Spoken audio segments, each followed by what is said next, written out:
But it's a real honor to be with you all. I appreciate you inviting me. And you know, we have not suffered from boredom yet in my office since I've been there. And I want to share a little bit with you what we're doing, just as examples of what I know the Tea Party across the country is focused on, and that's first principles. And the role states have, one, the role states have in pushing back on federal overreach, but also the necessity for just reining in the federal government. It isn't all about the states. We're actually a relatively small part of it. The real place you rein in the federal government is at the ballot box. I mean, that's the long-term solution. And, you know, as I describe it to folks, we keep catching these grenades they throw over the wall, and we throw them back. But we need people going through the wall and stop the grenades from coming over in the first place. And this November, we're going to have an opportunity in that respect. I kind of like the banner here. That's pretty good. But that's pretty good. But, you know, I really think there's more at stake in this year's election than anyone in this room has ever lived through. The downside of losing is not something I want to contemplate.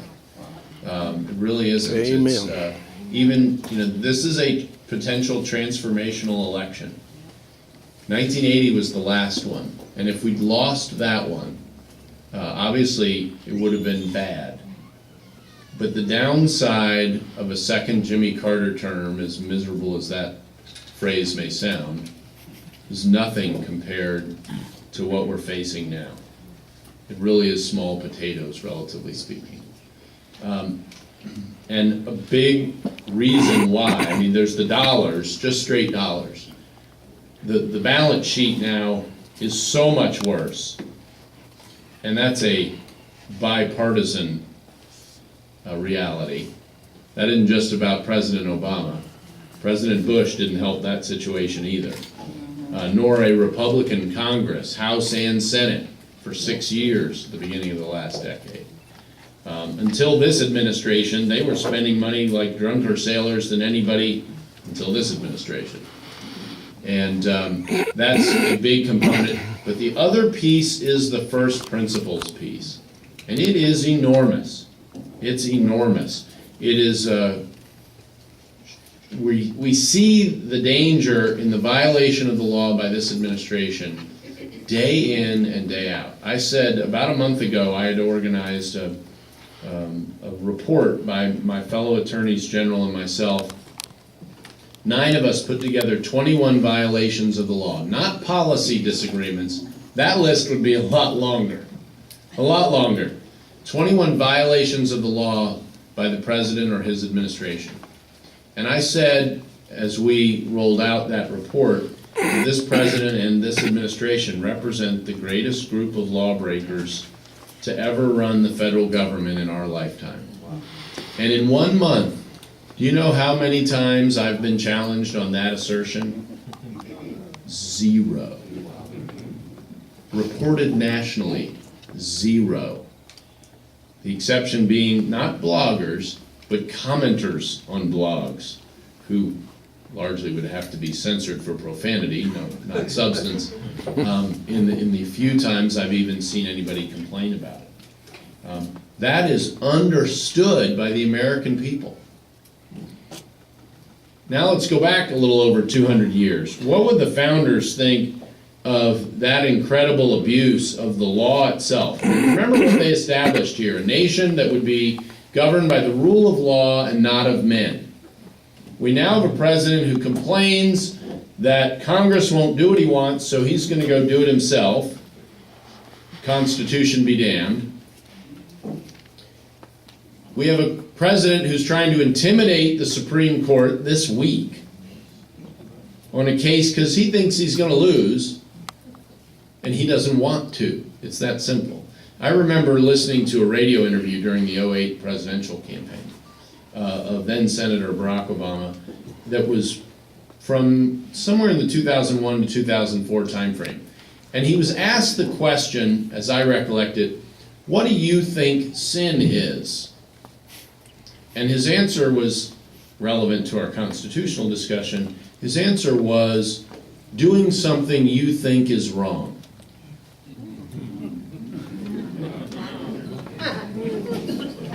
what do you think the Commerce Clause means? Well, whatever I want it to mean. Right? That's pretty much the same thing. Pretty much the same thing. That rather defeats the purpose of a constitution. It also abandons the notion that we're a nation governed by the rule of law. They are attempting to accomplish the rule of men over the rule of law. They're steamrolling institutions. They're disobeying a court order in the District of Columbia in a case with the FCC about regulating the internet. Recess appointments, like that one, of a Democrat Senate. The Democrat Senate, not a Republican Senate, the Democrat Senate, just completely steamrolling that branch of government. This week, trying to intimidate another branch of government.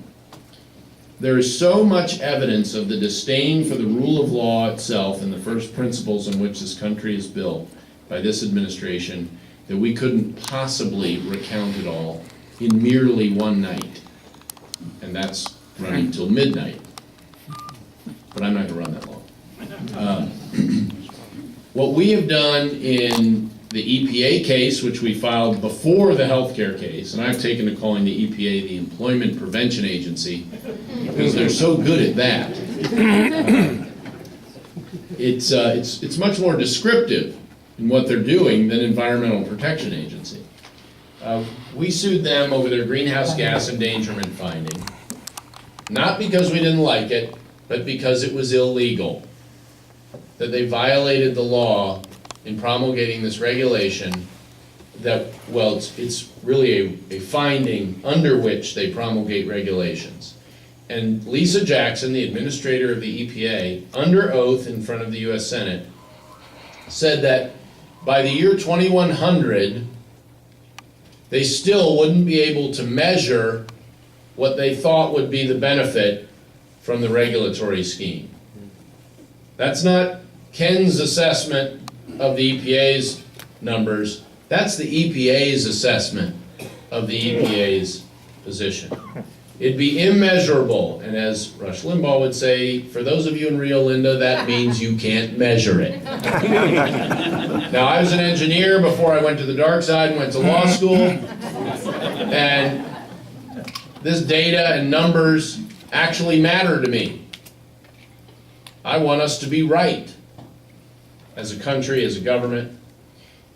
And the law expects it of agencies, though it gives them enormous benefit of the doubt in terms of the presumption that they are right. Now, let's look at one thing they did last week that's tied into these greenhouse gases, CO2 in particular. They effectively outlawed coal going forward in power plants. Now, remember when the president was running for office, I guess he is again, in 2008, he promised to bankrupt the coal industry. And this is a promise they're working harder than any other to keep. Any other.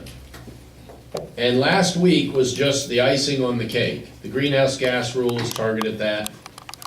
Last week's CO2 emissions restrictions at a level that no new coal plant, no matter how clean, can meet. Next week, Monday, Tuesday, and Wednesday, I'm going to Tazewell, Gate City, Christiansburg, Pulaski, Southwest Virginia. I'll be in Appalachia, the poorest part of America. You know what their industry is there? Coal. And that's it. That's it. One thing you all need to remember, and please tell your friends, tell people you don't like if they'll listen. The people hurt first and worst by this kind of across-the-board regulation are the poor. Never, ever forget that. We own the moral high ground. We own it. And we need to make the moral case for limited government. The founders did. There is a moral case to be made. There is a reason to limit government that isn't just to avoid annoyance by citizens or states. Because remember, it was the states that set up this federal government. We were here first, literally. And we have a role to play in restraining it. But the reality is, there is more at stake than just convenience or some system. Liberty itself is at stake. And the reason the founders set up a limited government, and the reason states have among their roles, one of them being to check that federal government's overreach of power, isn't to preserve states. States themselves were preserved for the further purpose of preserving your liberty, your freedom, your opportunity. Opportunity is liberty in the economy. And they're crushing it all over the place. And the people who will be hurt the worst are the poor. I talked to people, you all may remember when Reagan was president, that he talked about the economic pie, growing the pie, shrinking the pie, and that you could do this with good government policies or bad government policies, as we're seeing right now. I talk to people about the liberty pie. It doesn't grow and it doesn't shrink. There is one pie, it's the same size and it never changes. There are two slices: government power and citizens' liberty. Everything government does that expands its own power comes directly at the expense of your liberty. And there are three things government does to increase its own power: more taxes, more spending, and as we see with the federal government, those two aren't necessarily related, and more regulation. And the healthcare bill is regulation. It's just dictating to you how you can live or work, what you have to do or can't do. Those three things. The most confusing of them is, how does more spending decrease our liberty? Because it crowds us out. It crowds us out. Not to mention it equals future taxes. That's all it is. When you vote for bonds locally, you're voting for future taxes. Doesn't mean every bond is bad, but realize what you're doing. You know, we all take a bond out on our house. It's what it is. It's mortgage. There's some things it's appropriate to assume debt for, but it is a future tax. It will be paid for at some point. Those are the three ways government reduces our liberty. And this administration is busy at work on all three. All three.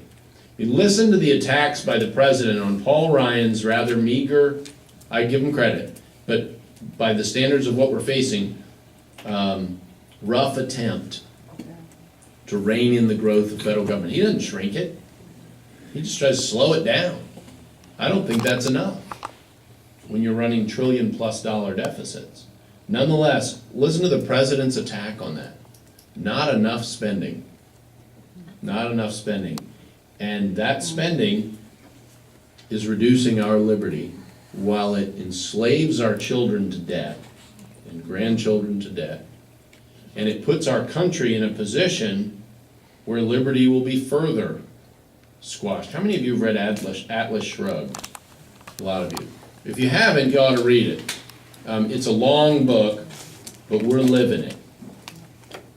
If you want the Cliff Notes, get The Road to Serfdom by Hayek. Got it. Yes. It's you can get an electronic form. The Reader's Digest version, literally, is 31 pages. Scare you to death. We are living the walk through government control to the squashing of liberty. And we have to push back. Each of you have to do it in campaigns, at the ballot box. I have to do it, all those places, and in my role as Attorney General. And I'm committed to that. And where is it more appropriate that we're leading in that effort, the pushback, than in the Commonwealth of Virginia, where Thomas Jefferson wrote the Declaration of Independence, James Madison, by and large, wrote the Constitution, and Patrick Henry forced them to agree to a Bill of Rights. And he did. It was the only way to get the votes in Virginia. We take this Constitution for granted, but the vote that mattered in the Virginia Constitutional Convention was 88 to 80. 4 votes go the other way. 4 votes and no Constitution, because it wasn't going to happen without Virginia. It wasn't going to happen without Virginia. That's how close it was. Patrick Henry did not vote for it. Future President James Monroe did not vote for it. George Mason did not vote for it because it did not protect liberty sufficiently in their mind. I tell people jokingly that the earthquake we had last summer was Patrick Henry turning over in his grave. Hey, prove me wrong. So, what they would think is not an irrelevant consideration, and it offers some motivation. They sacrificed more in their time than anyone will be asked to sacrifice in the remainder of 2012. We have no excuse to remain idle. We have no excuse. And we have an eternal debt to over 1 million people who've given their lives and millions more who've sacrificed their time, been wounded, and their families in the service of this country to protect the first principles that are absolutely at stake this year. And all of them have delivered to us the opportunity to have this battle in peace. But we need to have this battle. We owe it to all of them.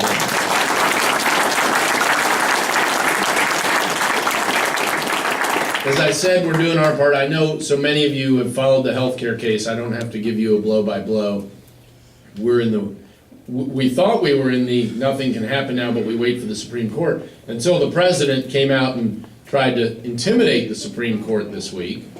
And then today, you all may not have seen the Attorney General's letter in the Fifth Circuit. I'm sure you're all familiar with this. I've never seen a judge do this, but the tongue lashing the federal government took over the president's statements about judicial review, the court's ability to determine whether or not acts of Congress are constitutional, judicial review, and they filed the demanded 3-page letter brief. And there are certain things that are very interesting about it. First of all, they concede judicial review exists. That's good. It's a good start. It's more than the president has done this week. Well, no, he backed off some later. He suggested it did exist. But and after they walk through all that, the very last line by the Attorney General is, and this is all consistent with what the president's statement.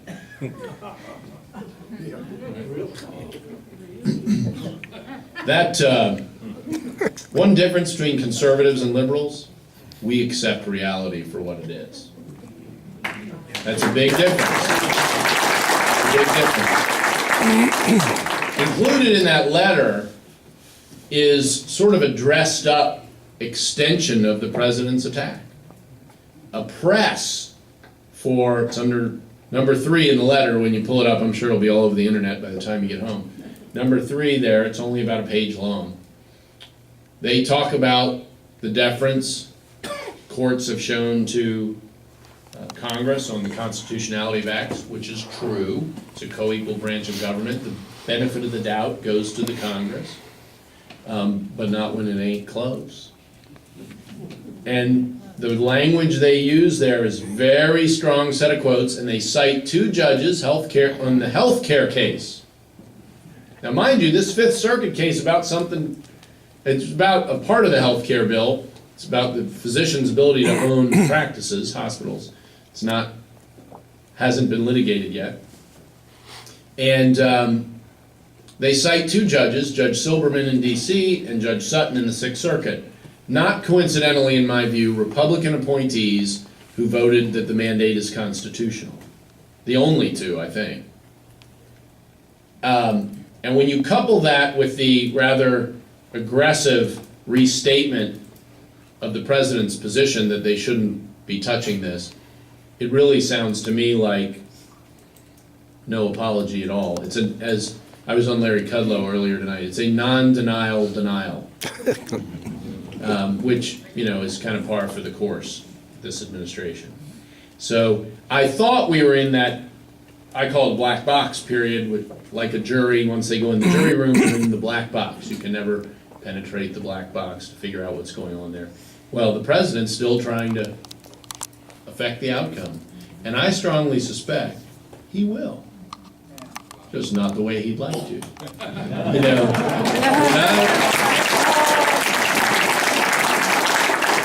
when I first ran for office, I wasn't supposed to run. They had somebody picked out. Does this sound familiar? It's like next year, you know? But this was 10 years ago. It's deja vu all over again. And I got in the race against a Republican state senator to knock out an incumbent. He went into the Warner administration. And so then his chosen person got in the race, and 20-year establishment guy, and you know, I call them establishment conservatives, but in that order. Establishment comes first.